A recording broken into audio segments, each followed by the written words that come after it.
ito pong concert ko ito ay talagang ito po galing po talaga sa puso po ng mga kabataan. And kagaya po ng inawit po kanina ni Brother Eli, kabataang Kristiyano, kabataang Pinoy na Kristiyano, pag-asa po ng bayan. Amen? Amen. And actually, alam niyo po, ito pong concert na ito, na My Everything, dati po kasi, ito pong mga kabataan nakikita niyo po dito, karamihan po ng mga nanditong kabataan, ito po yung mga kabataan, kagaya po, testimony po nila ito. Sabi nila, dati, walang direksyon ang aming buhay. Dati, kami ay punong-puno ng bisyo. Dati, hindi nila alam kung saan sila pupunta. Pero alam mo po, living testimony po itong mga kabataan ito. Isa lang po doon kung kumanta kanina, si Sister Steph. Ay napakalaki po talaga ng binago po ng Diyos sa kanilang buhay. At ang buhay po nila ngayon, paganda ng paganda. Amen? Amen. And hindi lang po ang kabataan, kundi lahat po tayong narito ay binabago ng Diyos. Amen? Amen. Hallelujah. At alam niyo po, napakaganda po ng plano ng Diyos sa buhay po ng bawat isa po sa atin. And sa gabi pong ito, gusto ko pong pasalamatan lahat po ng sumuporta sa gawain ito. Alam niyo po, napakalaki po ng tulong na yun pong ginawa, lalo na po sa buhay po ng mga kabataan po natin. And ito pong concert na ito ay, ito po ay fundraising po ng mga youth. Dahil nakita po nila yung kabutihan po ng Diyos sa kanilang buhay. At gusto po nila, yung pong kabutihan ng Diyos, may bahagi po nila sa iba. Lalo na po sa mga kagaya po nilang kabataan na wala po pong pagkakilala sa Panginoon.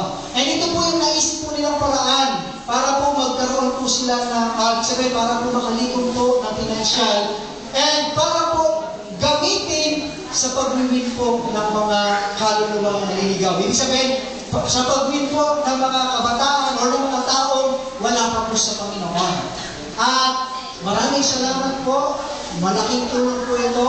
At ito po ay magagamit po. Actually, meron po tayong gagawing crusade sa Saturday sa Barangay Bukal at sa Monday po sa Barangay Maitin.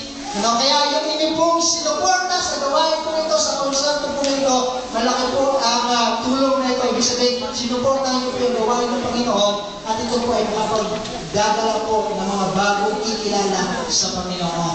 Amen? Masaya po ba tayo lahat? Amen. Praise God. Okay, salamat po sa ating pong kila Pastor Bear, kila Mama Linda, Sila po yung unang sumuporta po dito. And si Dean Eli, andito po sila. Pwede po mapalakpak po. Okay.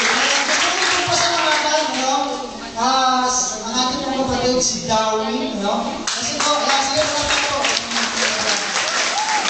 Okay. Hindi po expected ito kasi alam ko po, mahal magpaayos Pero sabi niya, Pastor, lahat po ng kabataan, ako mag-aayos. Libre po yun.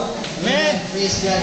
Kaya lahat, ito po, isa rin po ito sa binago po ng Panginoon. Kung narinig niyo po yung testimony niya noong pong nakaraan ng camp, siya po ay napakalaki po ng binago ng Diyos sa kanyang buhay. And sa mga susunod po, nakikita po natin, napakalaki po pong mga kabataan ang patuloy pong babaguhin ng Diyos. Amen? Amen. Praise God.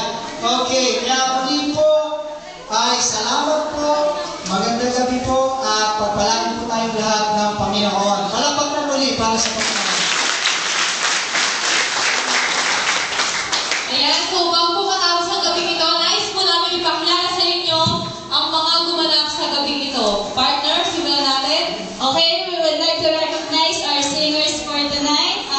Palakpakan naman natin pagkatawag sa amin. Pinapalala namin sa inyo si Steph, ang aming ready singers, si Risa, si Roysa, si Giovanni, si Jonah, si Roy at si Junel. At lately po ang aming mga guest singers, si Duende, si Bendo, si Becca, at si Ellie.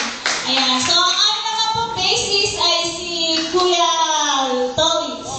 Ayan, sample daw.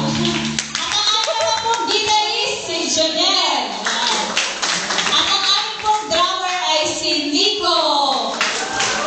Ayan, so nais po namin pasalamatan ang mga youth na inisisipama sa kanilang skills, sa kanilang dance.